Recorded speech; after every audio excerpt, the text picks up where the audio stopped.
Come on, turn up the notes. Ready? All right. I'd like to call, we got to do roll call is the first thing we need to do. So I'd like to call the July 10th, 2025 meeting to order with Parks and Rec admin assistant. Call the roll, please. Badla, I don't see present in chambers nor online. Dolphin, Here. sorry if I mispronounced. Dutile, Here. Hawker, Here. Vila, Here. Shutter, Here. and Queen. Here. You have quorum. Excellent. So we need to approve the agenda. Is there a motion to approve the agenda as we have it here? I'll make the motion to approve the agenda. I'll second it. Second. Good. Hearing no objections, the agenda is approved, which takes us to the approval of the minutes from our March 7th, 2025 regular meeting. Is there a motion to approve the minutes from March 7th, 2025? I motion to approve. We got a second. Second. Excellent. There's no objections. Our minutes are approved. Which takes us to scheduled public comments. We have none scheduled. So we'll take us to our first action item number 5, which is our Memorial Park signage project. And it looks like we have a report from staff. All right, so keeping you guys in the loop on this, as you can see in the memo that Johnny Blankenship, our city clerk, put together for us, we've been working on a few things over at the Memorial Park. You guys know that we've expanded a couple times over the past few years. With those expansions, it's kind of made it difficult to figure out where you need to go once you enter that park. If you're looking for a particular plot or your loved one that's there. So we've decided to kind of jump into signage to kind of get people into at least the right direction of where they're going. And I'm wondering if Jen might be able to sneak the website up so we can kind of look at this is off the city's website. This is our Memorial Park. This is how we locate plots, and then also people can figure out where they need to go. But as we expand, it's getting a little more confusing. Originally, it was just the veterans section. So you can search on it. That's all I was trying to say. Yeah. Originally, it was just 2 sections, and now we have 5 or 4 sections. And so we have been working with Inger Dede, who's doing a lot of our signage program in the whole city, the gateway signs, the Soldotna Creek Park signage, just a lot of our branding. And so you can see in the memo, there's an example of what we are proposing. It's a 7-foot tall metal structure with a bench and then a map and a QR code to this particular software. And so if you're ever in there, not only could we direct you to a particular location, so like the north section on the top of the screen will have one of these signs that might be labeled iris or fireweed. I don't remember which one's which. And so then we can be like, well, go to the fireweed section, and then you'll be able to zoom in, figure out where you need to be. Also a bench, so that way if you want to spend some time in the park, you kind of have this sort of tranquil place to sit and kind of enjoy that space. So that's kind of the gist. I think we put in a little bit of money to the capital budget to produce some of these signs. So we're going to start with, I think 3 is the plan, and then kind of it's designed. I believe I've shown you guys the full 100-year plan of this park. If we ever need to expand, there's already sections closer to Readout that we've kind of earmarked for expansion as needed, and this signage program could go along with it. I didn't realize this. This is only I think 12 years old, the Memorial Park, and we've already expanded twice. So, yeah, I don't know. Are there any vacancies? There is. You can see all of the different colors. Some are occupied and some are reserved. And then if you zoom up a little bit, Jen, you can probably see in that section, the green are available for everybody. And so that's really the newest section is that top one. But most people will reserve a couple spots for a later date. And so that's just filling in. And that's my report, unless you guys have any questions. Yeah, that'll take us to discussion by the board members. If we have questions or comments, discuss. Are these gonna be made by the city through like the gateway signage? Correct. Yep. The gateway signs were produced by our maintenance department, and these will be the same. I believe the iris outline will be a sticker that Guff Sherman will do. So it'll be like a vinyl sticker, and the map and things like that will be. So it'll be a concrete metal, and then a vinyl sticker. Cool. I think that's great. And those very are similar fast. to the parking sign that just went up at the Aspen parking lot. Okay. So similar style. Awesome. Is the QR code something kind of system-wide at this point, or is it fairly new to the signage? The QR code will just take you to that map that's managed by the city off our website. Yep, So it's nothing on site that they can hold up and. correct. Yeah, that was gonna be my question as well. If there was a physical map on site, but there's not. Yes, Like there. names and stuff. So we talked about this in circles, and I think because it gets updated so fast, it would be hard to like continually update a physical map on the premise. The top left you'll see is a map of the park, but it's not each site or each plot is not labeled, and so that's why we're referencing the QR code onto the website to get to the actual plot of where you need to look, because that'll have the names on them. But we probably mark 10 to 20 sites every year throughout the winter, and so it changes weekly as far as like who's going New where. people. Yep. New grave Yep. sites change. Yep. But the old grave sites. hmm And there's quite a few community members that have uploaded a lot of this information onto something.com. There's like kind of a international like cemetery mapping. A lot of like historians will use it, and so they'll upload the photos of each gravesite and as sort of like a crowdsourcing, and it's like something graves. I don't know. Google it. It's a pretty popular one. But I mean, you could like pull up a grave in like Paris, France, and somebody is like taking pictures and like uploaded it. It's pretty cool.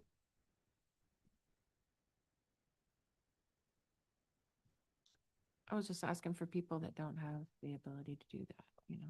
I know it's very rare, but it's still there. And I know I went out to the, I believe it's the Kasilov Cemetery recently, and they have a nice book. I'm sure they have volunteers that keep it up, but man, Mm. it was really cool. Because you could look through the book and find a grave. It was Mhm. nice. So I don't know. Any further discussion? All right, if there's no further discussion, we'll call for a vote. I think we actually did this backwards. We're supposed to do a motion before we discuss, but it's okay. We're going to call for the vote now if there's no further discussion. Well, I guess if we never made a motion, it's not on the floor technically. Could we? All right, well, we can Go make a back. motion real quick. Yeah. Yes. please. Okay, I move action item 5.1 Memorial Park Signage Project. Can I second? I'm not sure. I second it. All right, now we discussed. Now we can call for the vote. All right. Fadla, Yes. Dolphin, Yes. Dutile, Yes. Hawker, Yes. Vila, Yes. Shooter, Yes. and Queen. Yes. Motion passed.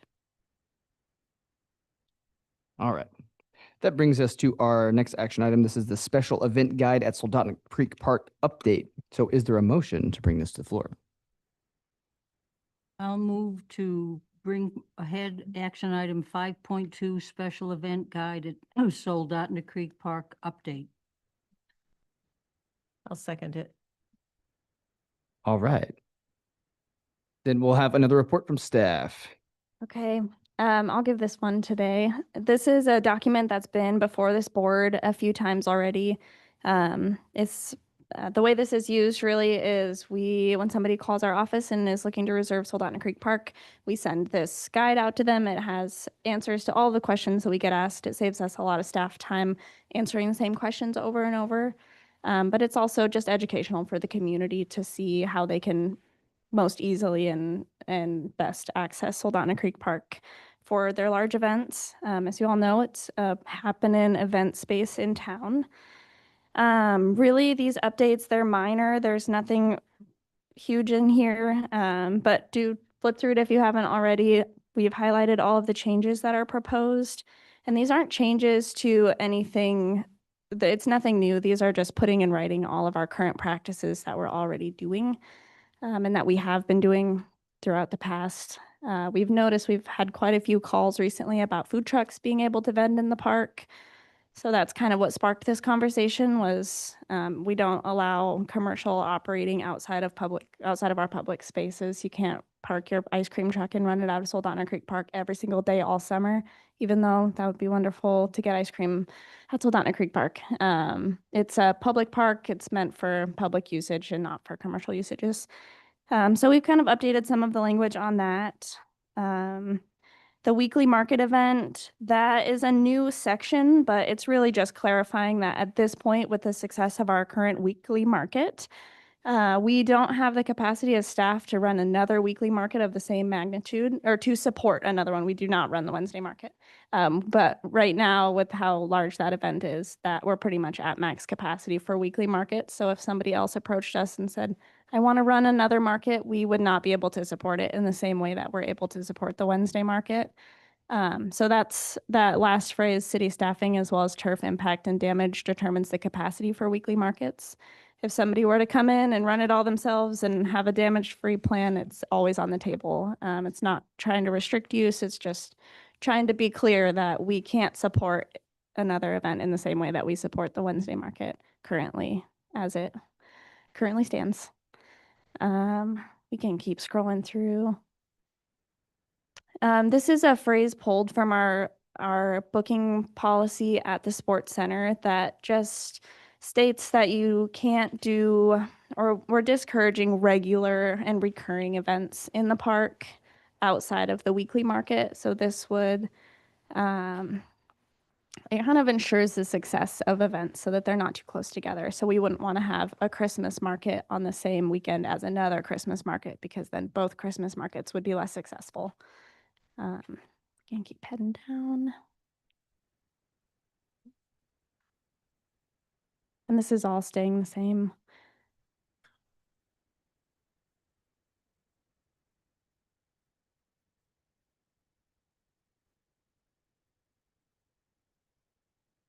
Vehicles in the park, I feel like we have spoken on this until we're all blue in the face, but this really is just putting in writing our current vehicle practices where vehicles have to stay on the now paved pathways when they go in the park unless it's otherwise designated. There are some areas that we have given as food truck areas that seem to be working really well. And then defining what that market style event is, which is more of that vendor commerce, people entering the park and selling a product for profit. Just clarifying that it has to be done under a city approved large event permit or a city approved event permit, and that it can't just happen on a regular day of the week.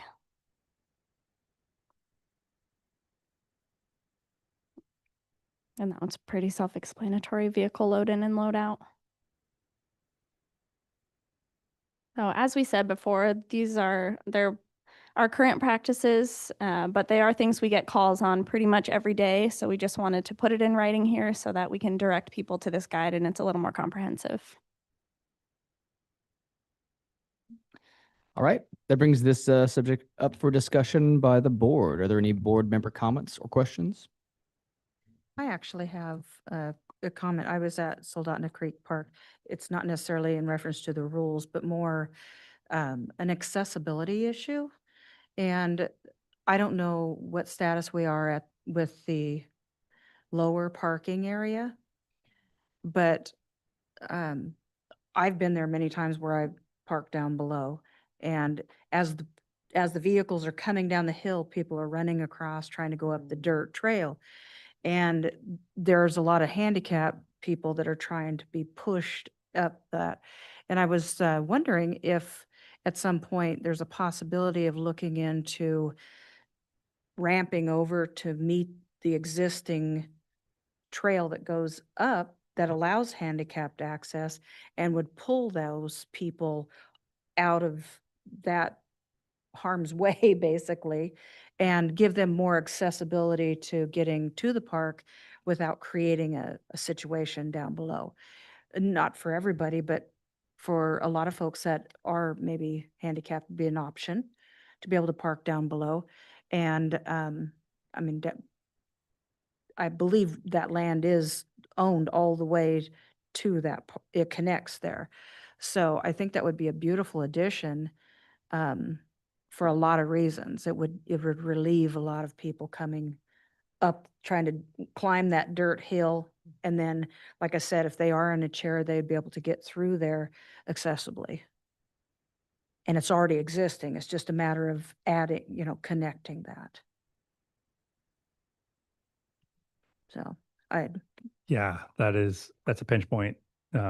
We have been in a lot of conversations recently with the downtown riverfront redevelopment project, and kind of using that lower parking lot, what used to be Davis Block, as kind of a pilot project for that whole development, and sort of redeveloping not only Davis Block area parking, but also accessibility, access in that area.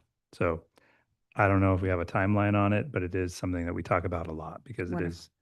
it is difficult. And we have, we've added additional handicap parking spaces up top. They're not painted as handicap, so not all of, if you're a side exit vehicle, there's still only a couple of those. Even a van access, I know like the Heritage Place will bring over a van full of clients. There's still some limitations on what we have. So I don't have an answer, but we do talk about it in circles. bet, yeah, I just thought maybe it was something to consider since it's already there. We already have it, just allowing access from that lower area. I have a question on that as well. So if you had access to that and it was in the lower parking lot, how would people who were handicapped get up high enough to get over that parking lot? Or would you just come down by the river and then do a ramp up there that they wouldn't have to go up and over? From the I mean, park, from the parking area Down to below? meet, yes, down below, to connect directly to the boardwalk, To the boardwalk. To the connect boardwalk, Boardwalk. which Oh, okay. allows existing access Right. with ease. Yeah, one of the conversations that we've had is technically you're not supposed to ride your bicycles or push strollers on the boardwalks too, and so we're exploring a concept where we could add an accessible walkway, maybe from the hotel through the lower parking lot and then up to the park, that was for bikes, for strollers, and for mobility issues, and kind of stay off of the boardwalk or some combination of the two. So that's one of the red flags that we have too.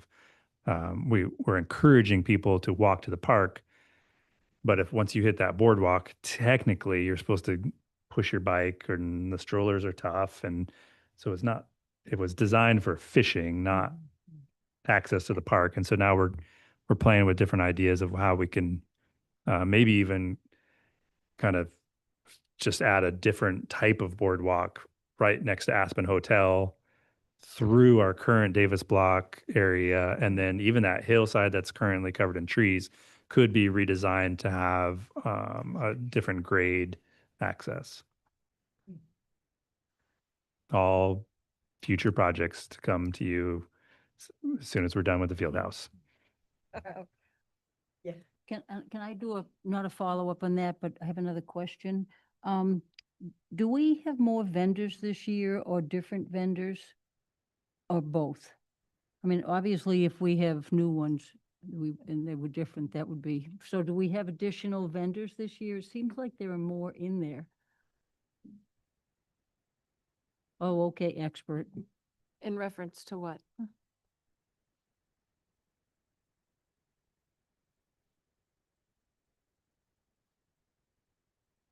We have new food vendors. I would not say it's necessarily, well, it is a few more, but I don't know what you're meaning though. What's your reference? What's To your, me, it's really nice that we have additional people coming in the event that somebody at some point decides to step back, and you can see that the new people are there and you want to keep them. So that's what I was thinking about. So because as people get older, some of them don't want to do it anymore. And there's some really, well, we're young. And I think that it's really important to keep that flow going because there's Well- some really talented people. Are we, I guess what I'm asking is, are we at our limit for the amount of vendors we have over there and the amount of food trucks? Maybe I should have stated it that way. limit for what? Like, like limit as far as vendors in the park? Yes, It's always changing. So you don't have the same vendors every week. So it's always changing. there's always change. And you do want new vendors coming in because like you said, the old vendors are retiring Mhm. and things happen. I have several vendors that have been with me for probably 10 years or more. And they are, I mean, they're getting older and I don't know if I'll have some of them next year. So yeah, I mean, having new vendors coming in is an asset. And the way we keep the new vendors coming in is by making it vendor friendly. Not only vendor friendly, but customer friendly. And when we make it customer friendly, we make it customer friendly by improving accessibility. I think accessibility is our greatest issue with the market right now. I think that the market is a small business incubator in this town. You can go through town and you can see many businesses that got their start at the market, not only got their start at the market and or got their start at the market, but have just become so, or if they're a business in town already, they use the market as a marketing tool to increase, the business that they get at their storefront in town. So there's a lot of businesses that once their storefront is successful, they still continue to come to the market. But well, like I said, the way to keep that going and the profitability of it for everybody, including the city and the small businesses and everybody is accessibility really. And I think that is our greatest issue is accessibility because it is a constant problem. We do not have enough parking. And people, I'm sure, are calling every week saying, I can't find a parking spot. I can't find a parking spot. I drove through and I had to leave. And that is a problem. And it's a big issue. And I think it should become a priority because the market is like I said, it's a small business incubator and it brings a lot of income into the city, not only into the vendors' pockets, but then as it goes into the vendors' pockets, it goes into our other businesses in town. And I mean, it's just this, it's so important. I would Anyway, agree with you there. That's And, my and I opinion. really think the music is bringing people down here too. We have had, I saw two of the best bands I've seen last night and they were really positive and they were upbeat and they were happy and it was really enjoyable to see all the people either sitting there or some of them dancing. So I think it's been, so many people ask me about when I travel up to Anchorage or to something and they say, boy, you guys have really good music there. And I went, well, why didn't you stop in? She said, we did. And some up to my house, I thought, but they said, we thought you'd be there. And I said, I was, but I think that it's really become something where the chamber and everybody gets involved and all the vendors and the people who clean up. And it's become like a real family project almost, but it's brought other people into that family who come down here not regularly, but often if they have the opportunity. I met Well, quite a few people from out of town Yeah. this past weekend. Well, and it improves the mental health of our community. You know, it is really a catalyst to create an environment where people can come together and we can have that unity and community that people long for, you know, and it makes our town what people call great, you know, I mean, it's a great place to be. So it's exciting to see the new and the old vendors coming together every week and keeping it going. Their success is our success, and our success is their success. So, I had an additional question.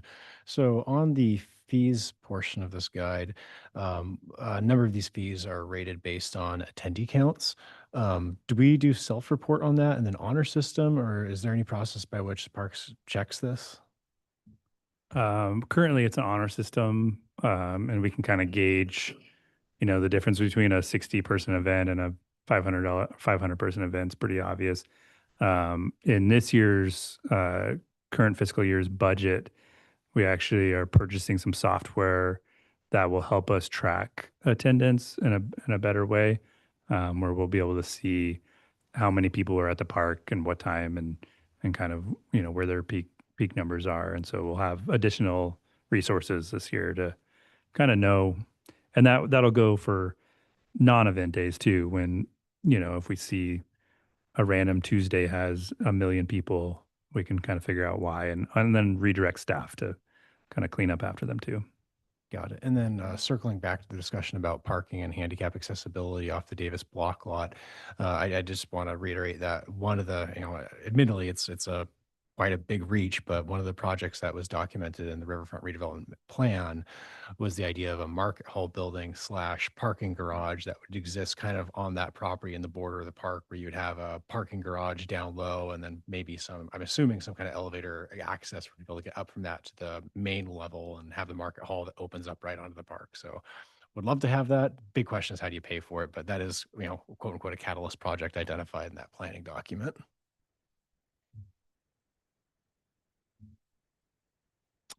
Any further discussion?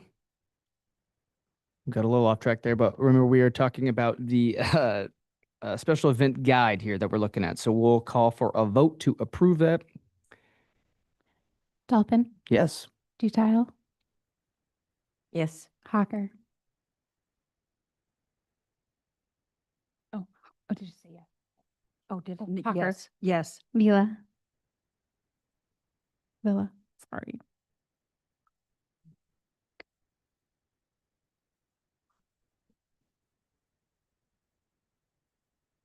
You can abstain if you wanted to. I'm just so busy. I haven't had enough time to dissect it, you know, this is my.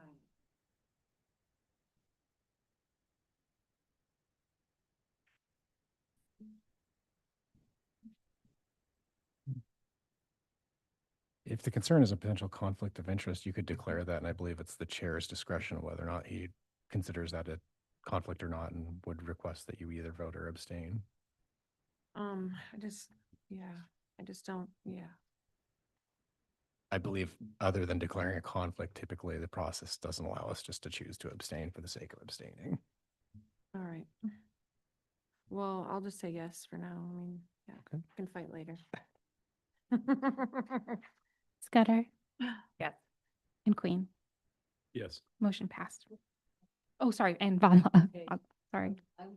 No, Vadla, I'm sorry. Yes. Motion passed. Okay.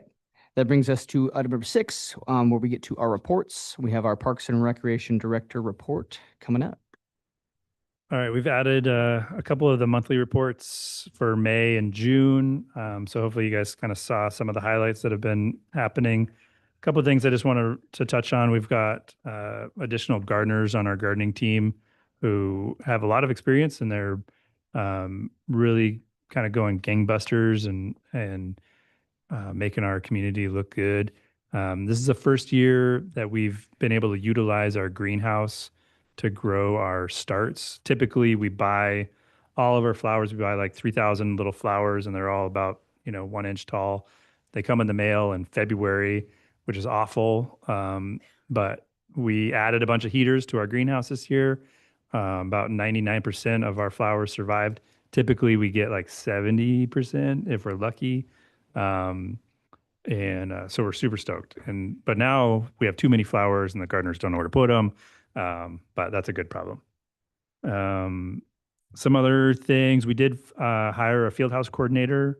Her name is Emily. She comes from the Cook Inlet aquaculture program. She's been there for 8 or 9, 10 years, running science, fish focused programs. But also has a background in collegiate. She was a collegiate soccer player in softball, baseball, something. And then she's currently the board president of the Kena River Queens women's hockey program. So engaged in adult recreation in our community already, played elite level athletics in college, and then is just ridiculously organized and is going to be a great asset. That was a very difficult process. We had 3 candidates that were all easily could have done a great job. And so we did second interviews, and then we talked in circles for weeks and weeks. But we're very excited for Emily. She's going to start actually on Monday. Staying on field house stuff, we've bought a bunch of basketball hoops and volleyball nets and soccer goals, and we've got bleachers coming. Not all of it will appear in time for our grand opening, but that's okay. It'll get here at some point in time, and we'll be happy. The grand opening is the sort of VIP-ish thing is on Friday night on August 15th, and then the general public is on August 16th. The August 16th party will have food trucks. We're planning to have some music out front. It'll be a chance for people to get inside, take a look, eat some food, not spill any food in our brand new building, and kind of get an idea of what the field house will look like. Like we've known from the very beginning, this is a multi-use facility. So immediately after the grand opening, we're going to close the doors because we're going to rearrange it for 2 large events, the Kena River Classic and the Soup Supper.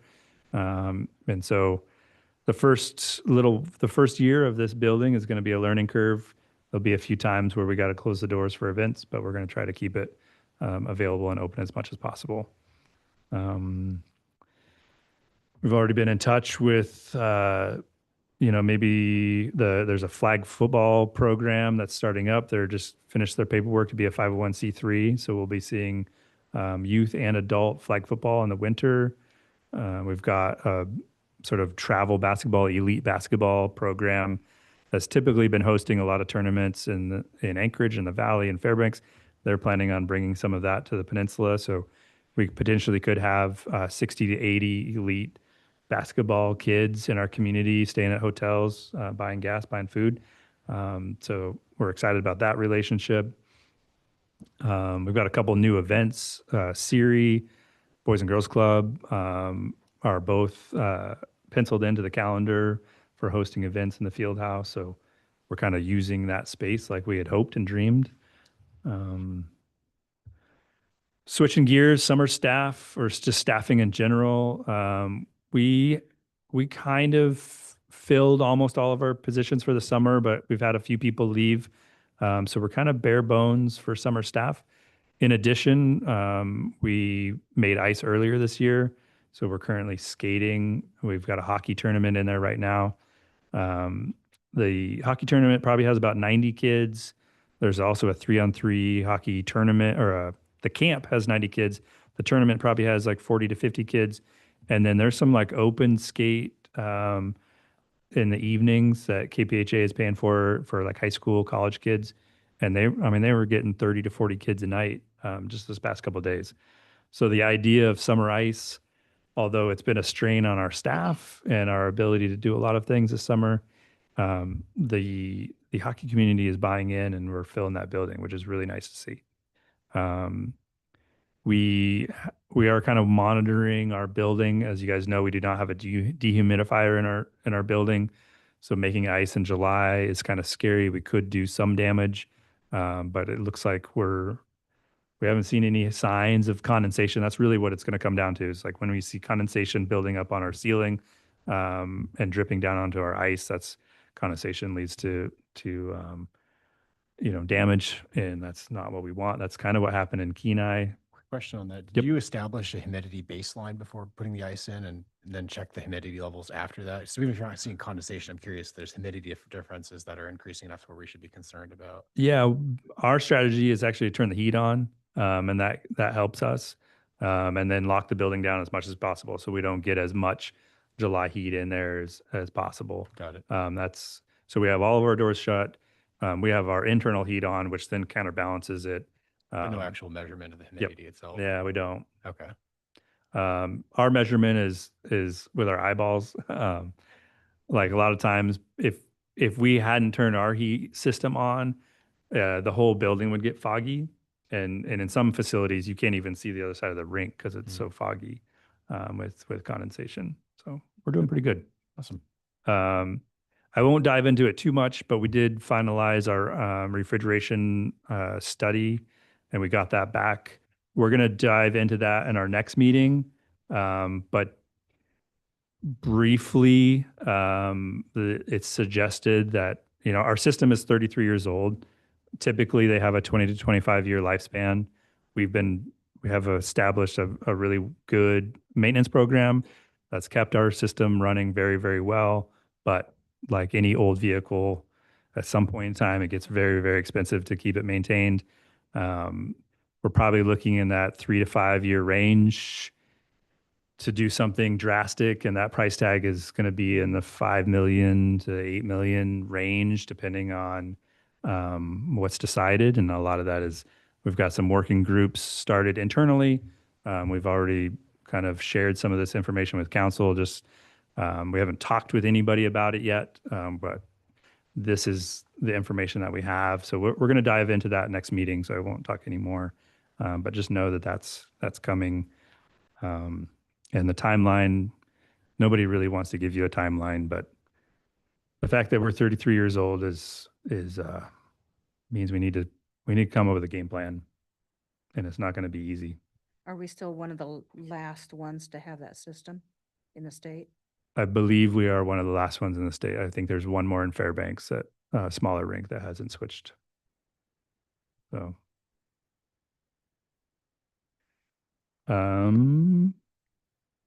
we've got several open positions right now. We've got a rec aid position. This is kind of our entry level field house. If you want to hand out a basketball and take people's money to go walk on the track, we've got those. These are 10 to 20 hour a week positions. We've got a rec specialist. This is sort of the next step up. This is like, I'm going to coach soccer. I'm going to run a yoga class. I'm going to organize, figure skating lessons.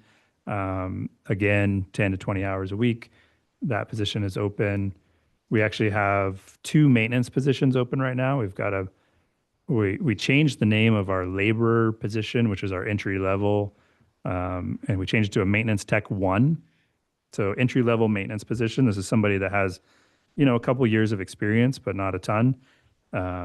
We have one of those positions open, and then we were able to add an additional maintenance tech 2, which this human has typically got 6 to 8 years of experience in some sort of trades, whether it's construction, electrical, refrigeration, landscaping, something like that. So that's our sort of senior maintenance position. And we were able to add one of those to this year's fiscal year's budget, to help with the field house. It's not just going to live in the field house; it's just part of the team. So we've got a lot of open positions. That means we've got a lot of interviews coming up. In the slowest time of the year we have.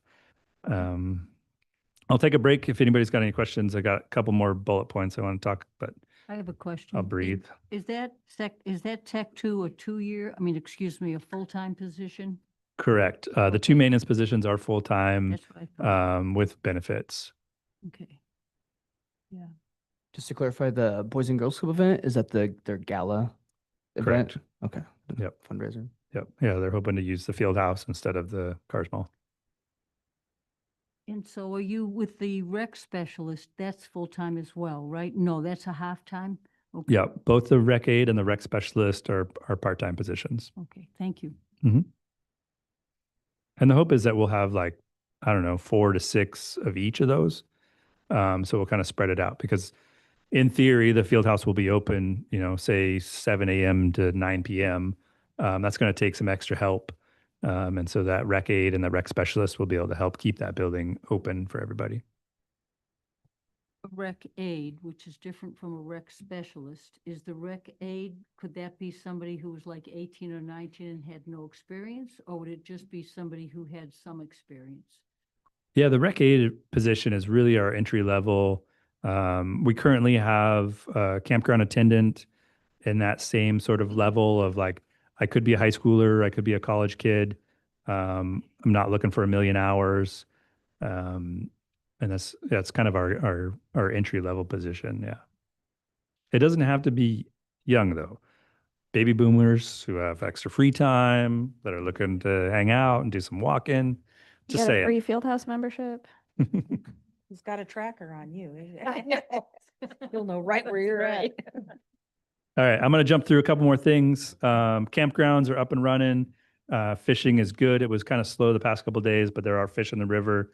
We talked about summer ice. The camp is great. The 3-on-3 tournament's doing good.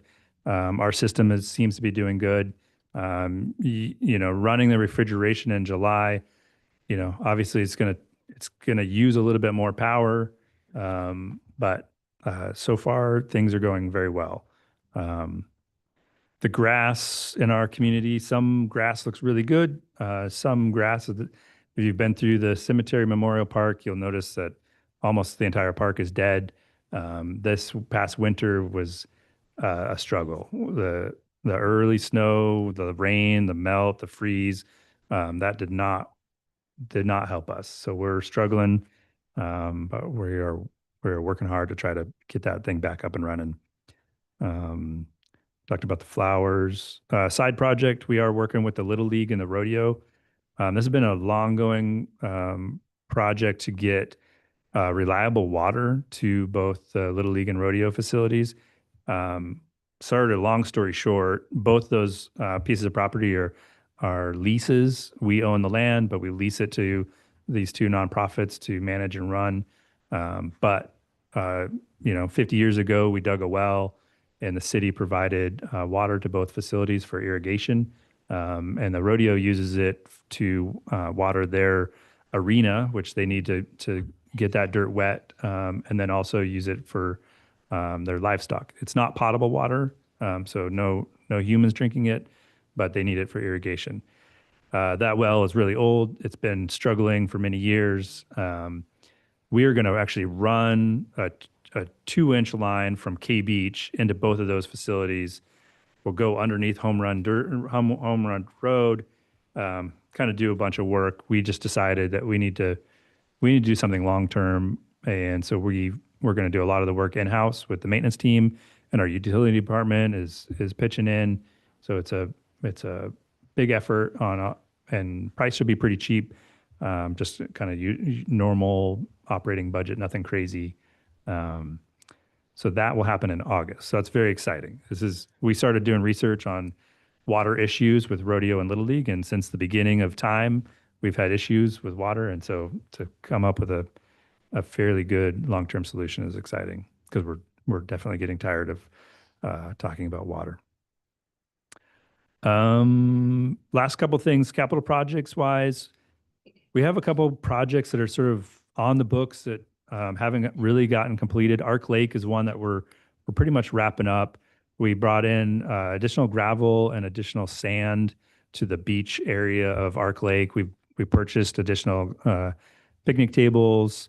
As you guys know, about 5 years ago, we expanded the parking lot, or 3 years ago, whatever it was. So I think we're fairly done with Arc Lake. Maybe some fire rings, nothing too crazy anymore. Riverview is still one that we're working on. We cleared some land, added some grass a couple years ago. I think we're going to do a little bit more work on the trails and kind of clear up that park a little bit more, but it's getting close to being done as far as what we had hoped. And the dog park it's still on the books. We planted, 20 trees a couple years ago, and they look really good. They're super happy. And we brought in the sand last year. We dug out all the old sand, fixed some drainage issues, added picnic tables. That park is really cool looking right now. It's Um, definitely come along. Yeah. And people are very happy about that.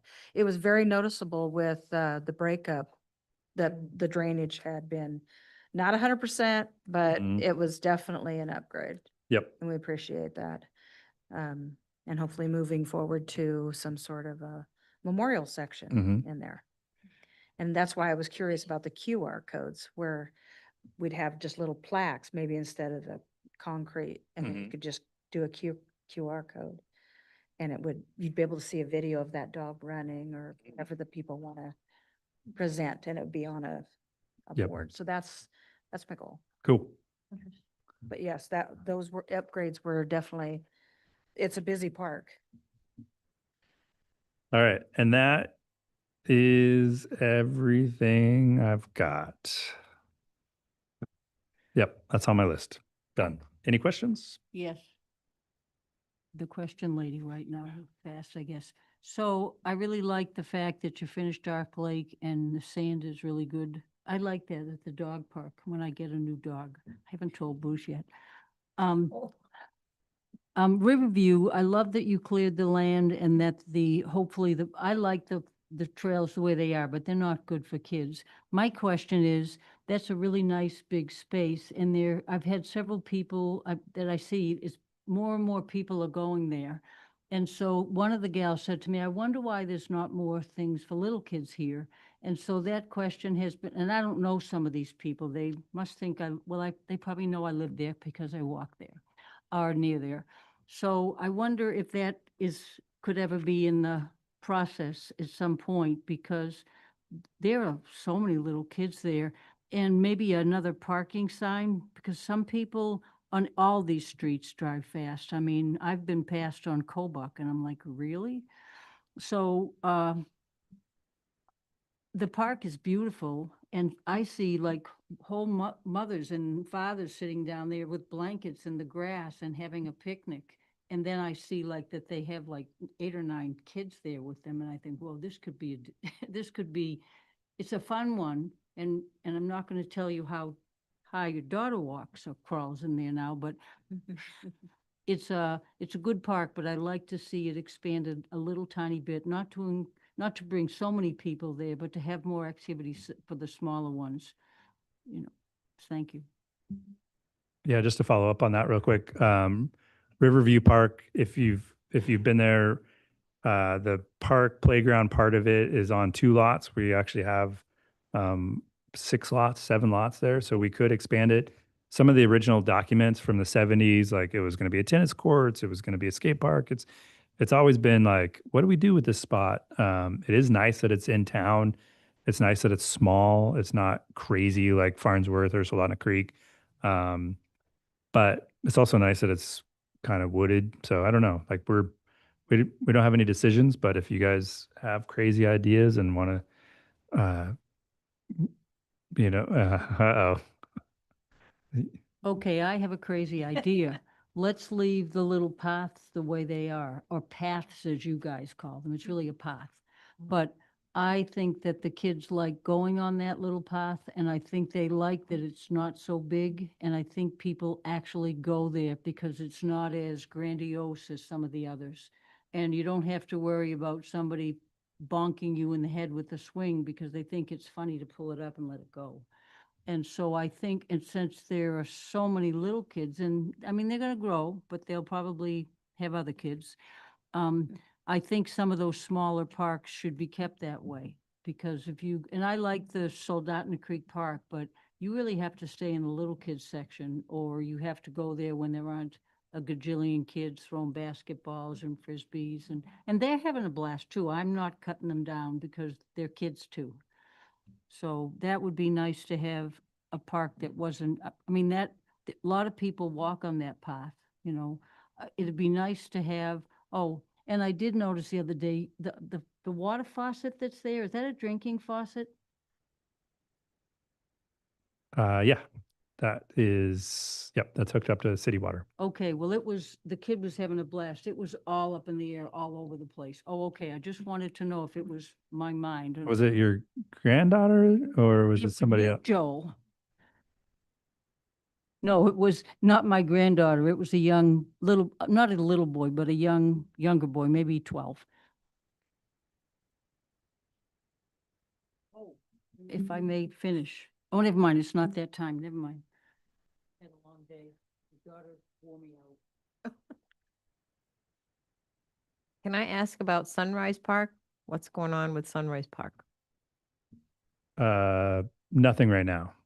That's another park that's got a lot of hopes and dreams, that has a lot of potential. Recent conversations have been doing a walking path around the perimeter of Sunrise and adding some outdoor fitness equipment. Another idea would be to move the skate park over to Sunrise. And so it's accessible to younger kids that want to ride their bikes but can't cross the highway. But we've got a lot of fires going right now, and we can't really add any more. But And didn't you get some kind of track system or something? Did you put that up at the skate park or? yeah, correct. With a grant that we got the mobile trailer, we got the ice skates, we got the inflatable screen for outdoor movies, we got the skate equipment, skate ramps, and then we also got a bike mobile-ish pump track. We have not put the pump track together. It's in storage right now. We had really hoped to use it this summer. With some lack of staffing, we're having a hard time figuring out how to utilize that. But that is something that we could stick in the field house for part of the year. We could. I don't know if you guys saw on Facebook, we brought a couple skaters into the field house and let them play around on some skate ramps. And so we could have a section of the field house that could be skate bike friendly at certain times if that was a need for the community. So it's not going anywhere. We just haven't figured out how to put it together yet. And mostly because of staffing. I have a question. Mm-hmm. Is the skate park, is the equipment in the skate park now, is it able to be moved? Ish. Yep. I mean, they're all metal ramps, and So they can be reutilized? we could, if the advisory board had dreams or if the administration had dreams of moving that park, we could. I have a dream. Mm-hmm. Yeah. I'll second your dream. Yeah. The skate park is not in the most ideal location. It doesn't get a lot of love. We need to do something. We have a lot of ideas. We're just not sure what to do. But it is very high up on my priority list.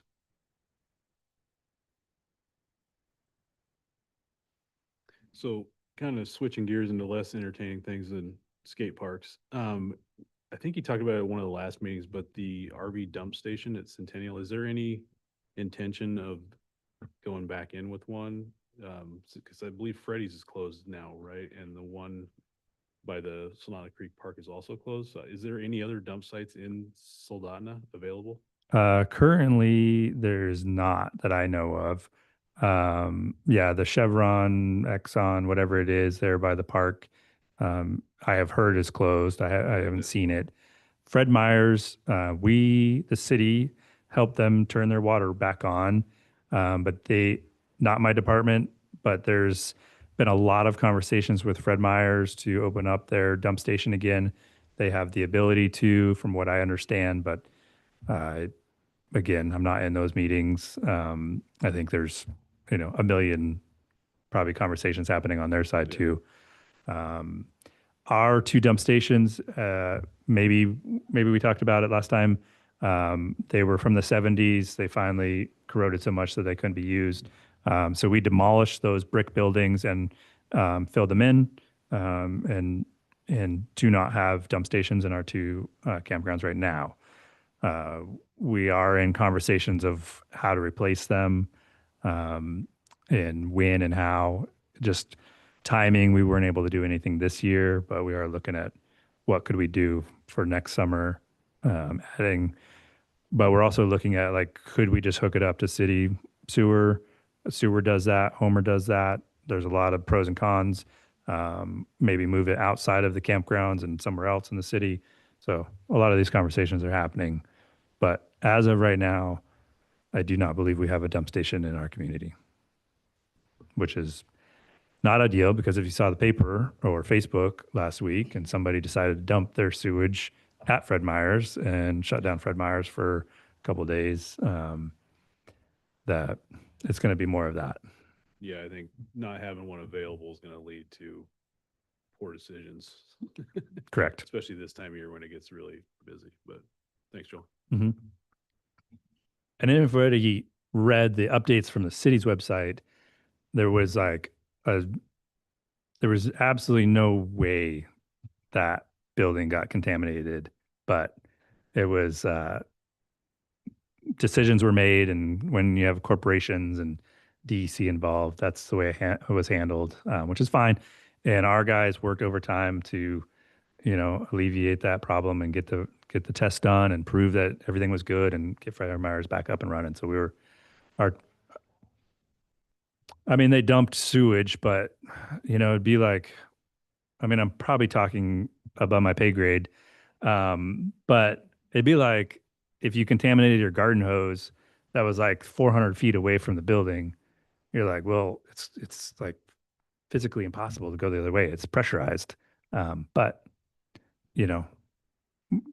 it's probably better safe than sorry to go through the process. We're the government too. Our process is sometimes slow and archaic. But we've been directing folks to Three Bears in Sterling and Three Bears in Kenai to dump, because they have operational dump stations right now. So it's not that far of a drive, and that's where we're encouraging people head until we get one in Soldotna. Would do we currently charge for that? So that's something that should sustain itself, correct? Ish. Yeah. The construction of a dump station, though, nowadays is not cheap. The going rate for the concrete brick ones that the state parks keeps putting up everywhere, for a double outhouse is $250,000. And then you have ongoing costs of maintaining it and pumping it. So unfortunately, we don't have a good solution right now. All right. If we have no further questions, thank you for the report, Joel. Which brings us to our next item, which is the board chair report, which is me. I don't have a lot to report other than I have enjoyed, especially as we had some nice weather, recently. It's been nice to get out there and see all the things that are happening in the parks, both events and maintenance and work. And the flowers is definitely something that I've noticed. Landscaping is looking good. Besides that, I think there's lots of people in the community right now who don't live here, and I think it has been very positive for them to have places to go, things to see, whether you want to go walk down on the boardwalk and check out some fish or go fish yourself. It has been nice to see not only local community people utilizing our parks and rec services, but obviously people from all over the world right now are here, especially this month. So that's been really encouraging and exciting. Excuse me. And I am excited about the Memorial Park stuff, because that is like right across from my house. So it's a spot that I'll take my daughter, we'll go ride our bike or whatever through there. But it is a nice, relaxing place to be. And I think it is something important to a community when you think about how you honor and handle those that have passed on. I think it is a positive thing for our community to make it a place that is nice to be. So that's about all I got. And not that you guys will have any questions about that, but feel free to ask me if you do. Then we move on to our city manager report, which I don't believe we have today. And then that'll take us to item D, which is our city council ex officio member report. Thank you. Be fairly brief. Our last couple of city council meetings have been fairly light on the agenda. On our June 25th meeting, just a couple highlights from these. We addressed a resolution to reschedule the regular meeting time for our council meetings to be 5:30 in alignment with the Parks and Recreation Advisory Board and the Planning and Zoning Commission. We made the decision not to move forward with that. We also authorized a $53,000 contract to move forward with ADA sidewalk curb construction at the field house. At our meeting last night, we did pass our FY26 capital budget. And I believe that there was a presentation at a prior meeting for the Parks and Recreation Advisory Board on the 5-year capital improvement plan. The FY26 capital budget is essentially just funding year one of that 5-year plan. Looking at that document, there really are no projects related to parks on the capital budget for FY26. It's mostly just maintenance things like generators and roofs, core infrastructure care. And then lastly, last night we did authorize a resolution to move forward with a ballot proposition for annexation this fall. So this has been a long-standing thing with the city of Soldotna for many years now. Went to the local boundary commission and finally the state Supreme Court. And when the decision was made that it has to go to vote. So this fall, the city of Soldotna will be putting forward a ballot to the residents of the city of Soldotna, as well as residents in targeted annexation areas to put the question to rest. Yep. And that concludes my report. All right, thank you. Which takes us to our next item, which will be public comments. Did we give public comment? Excellent. So public comments will be limited to 3 minutes. We have 20 minutes aggregate. Please provide your first name, your last name, and your address for the record. I remind you to be courteous and respectful during your comments. We don't have anybody in the audience, so we don't really need to address them. All right. There's a green button to push. Yeah. Kyle Foster, 34717 Sentinel, Soldotna, Sentinel Street, Soldotna. First, like to say the park has been awesome. We, as a family, in like February, we're always like, what are we gonna do this summer? We need to go to the park more. That's what we do. I have a 7-year-old who loves to go to the park. Speaking to accessibility, I've even noticed that you guys do have the signs for handicap up there on the front row. Maybe do like handicap, elderly, something like that. I tend to park at the mall and just walk across because there's no parking. But that could be one thing to try to get people that don't have to be handicapped to be here, but people that have bad knees that can't access it. Try to get them to say, okay, I can park here too, even though I don't have the handicap sticker. Another thing in regards to the RV dump, you could possibly, I know it's not quite your department, but possibly do a drop connection on a sewer manhole, which would be a lot easier than buying a structure. Just do your drop connection. And then the real reason why I'm here today, I'm looking to try to have the opportunity to provide vending for the field house. I've noticed that the field house doesn't have any vending options. As one of the owners of Foster Construction, I had the drawings, so I got to see it. And I looked at it and I said, well, there's gonna be a lot of activities happening. You gotta go all the way to the sports center to have that. And I've kind of looked at the new field house, and there's new vending options. There's also going to be staff that's at the field house, near the field house at the sports center, to have better vending options, also using local vendors. And that's all I have. If you have any questions, I'd take them.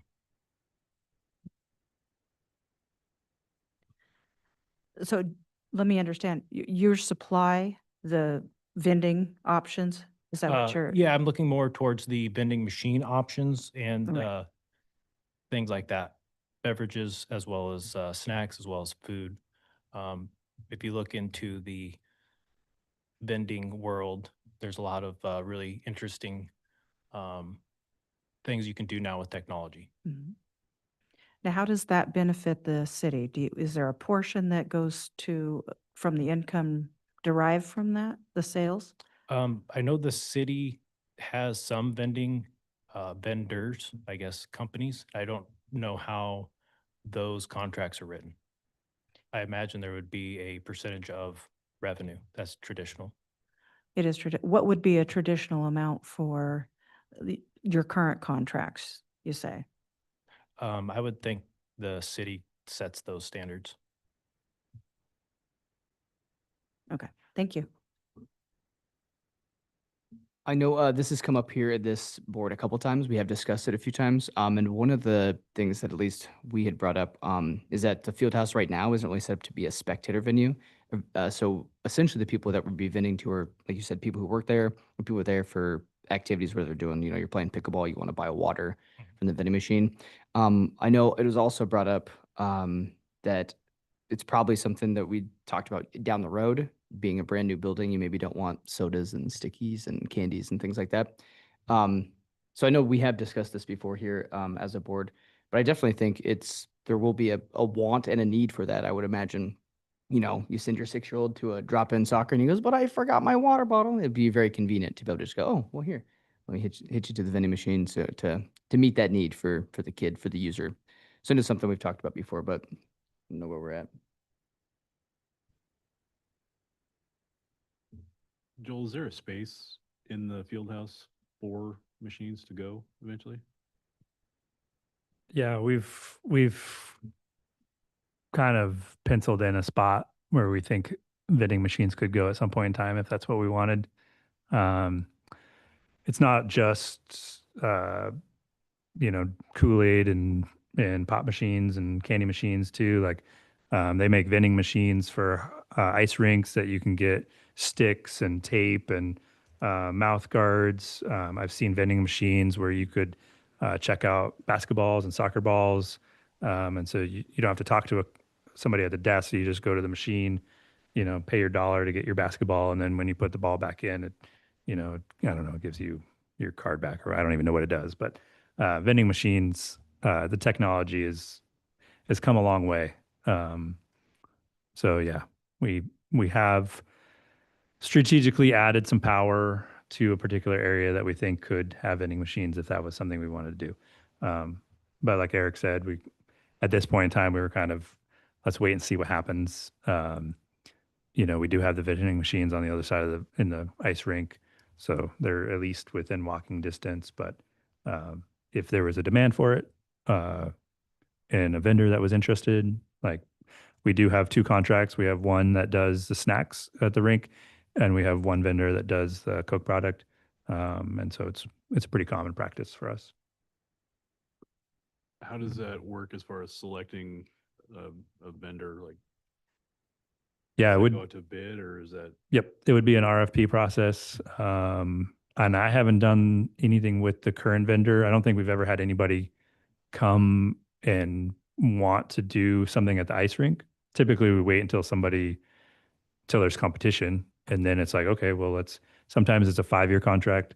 The actual hockey shop is a 5-year contract. And so every 5 years, we go through the process. We see if anybody's interested. Andrew Carmichael took care of that prior to me stepping in. It hasn't come up yet. Probably should. And that we could put that RFP out for whoever wanted to do either one building or both or all of the above or Soldotna Creek Park or kind of whatever we were hoping.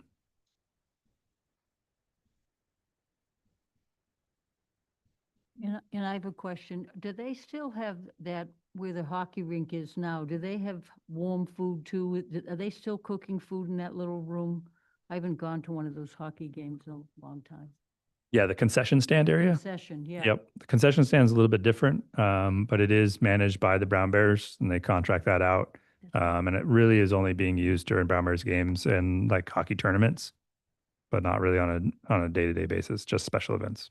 Thank you. And in the new building, we have a place where kids can have small parties. So that would take precedence over the vending machines. Would those be available for kids at the same time if they were little kids? Probably not. That would be a parental thing. So I think we should look at all avenues. I like that the concession is open. I forgot that it wasn't open for other activities. And I wonder if it might open when the other building is open, but we kept most of that section don't bring all your food over here and eat it in the, because there's not a whole lot of places to sit in the new building. So I think there's some definite things to look at and really sort of, look over before we make any kind of a decision. But it is nice when people come forward and bring some ideas. Thank you. If I were to guess, once the field house gets up and running, we will have that need. And I imagine the bid process will go out there. Like I said, I know for a fact that when I take my kid places and she left her water bottle on the counter and she's gonna cry and whine the whole time. And so if I could solve that problem quick and easy, that'd be definitely be something I'd be interested in. So, as the building opens, I would imagine that's a question we're gonna get asked by people. Like, hey, you guys don't have like water or drinks or whatever. So I'm sure it'll come up. All right, thank you. Yeah, I just wanted to make sure that you knew that there was other people that are interested to then spur the bid process. For sure. Thank you. Appreciate it. All right. Looks like we don't have any other public comments. So we will go to our agenda item 7, which is our council comments, which is for Jordan, our ex-officio council member. I already did, or just It's just comments in general, yeah. You get to comment before we do.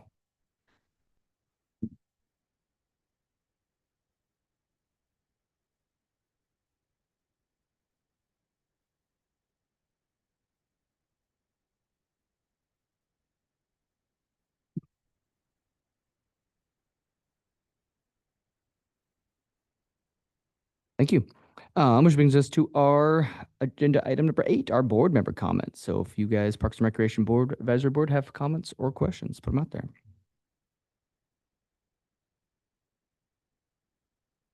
I was just going to make one comment about the vending machines. Maybe putting them closer to the rooms that can be rented out would isolate the traffic of the food. I'm not being in the field house yet to see it, but if it was over in those areas and maybe somehow direct the traffic towards the side rooms so they're not taking candy and soda and everything going across the field house and getting everything sticky, or limiting it to water and less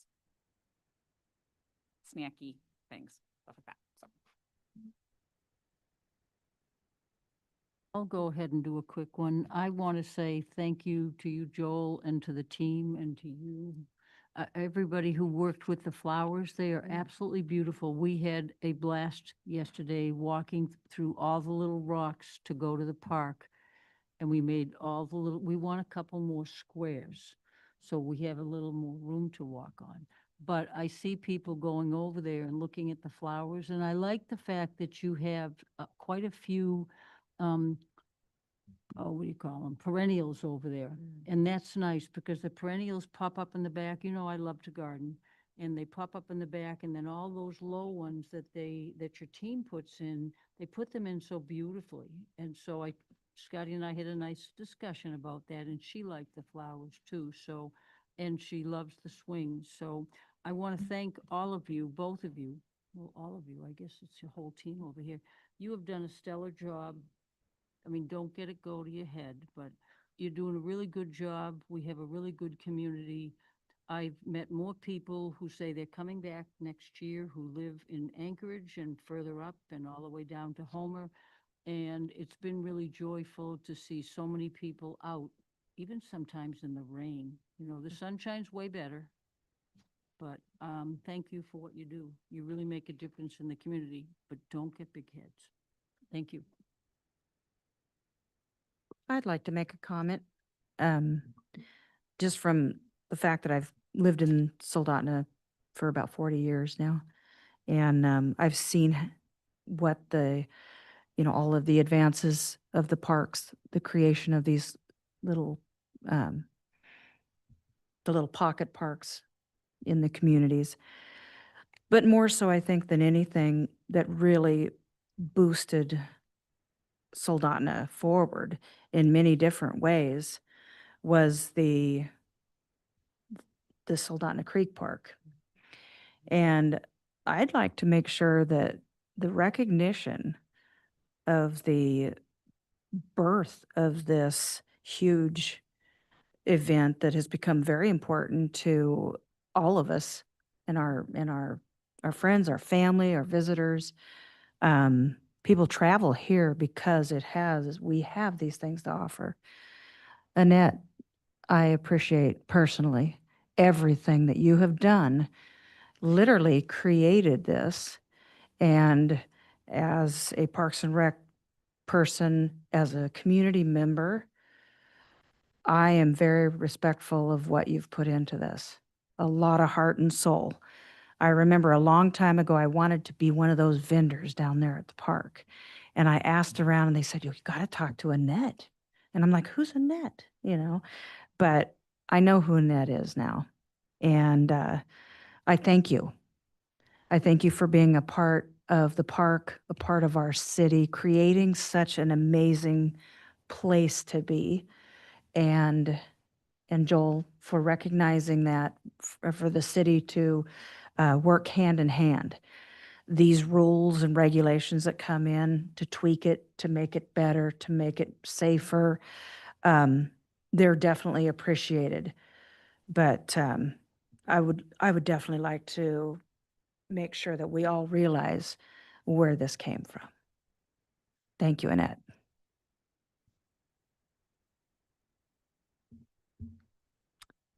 Second. Anyways, any other comments?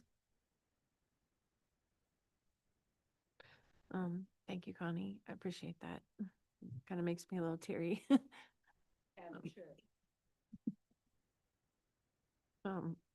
Yeah, so thank you. It is my baby, my passion. I'm very passionate about the market and everything that it represents in our community. It's a lot. And the collaboration with the city and the chamber and Parks and Rec has grown and evolved over the years into something really cool. And I was going to say that I'm really appreciative for Michaela and Joel. This year's been a really we changed the vendor loading and unloading zone, and we've tried many different things to fix that problem. Joel and I have worked for many years together on it, and we've done many things, but I think this year is probably one of the better years we've had as far as safety goes and just a smoothness of it all. And I just want to thank you guys for all the hard work you do, because I couldn't do what I do without you guys doing what you do, you know, and I really appreciate it a lot. And yeah, I'm really excited to see what happens in the future and how it's going to grow. I mean, there's so much more potential there, so it's really exciting. And then the staff that's been working the park this summer has been really great. They've all been, it's a really stressful job to work that park. I mean, it's super stressful. So it has to be really unique people that are hired to work in the park. So Joel and Michaela really have to choose the people carefully, because people's tempers flare easily in that park sometimes. I mean, you've got so many variables that are happening. So the staff has to be level-headed. And the what? Yeah. But I mean, they all do a great job, and you know, make sure the garbages aren't overflowing for an extended period of time, and the bathrooms are all not overflowing, and it's a big job that they do. So I don't want to let it go without commending them as well. So you guys, I really appreciate you. And the continued collaboration that we have. It's just awesome. So thanks, you guys. And thank you for that, Connie. That was very sweet. Thanks. All right. If we have no further comments, that'll take us to the end of the meeting. To adjourn it, our next regular meeting of the Soldotna Parks and Rec Advisory Board will be held on October 2nd, 2025 at 5:30 here in the City Council chamber. Make sure you bring gifts and a cake. That is my 63rd birthday. Noted. Just saying.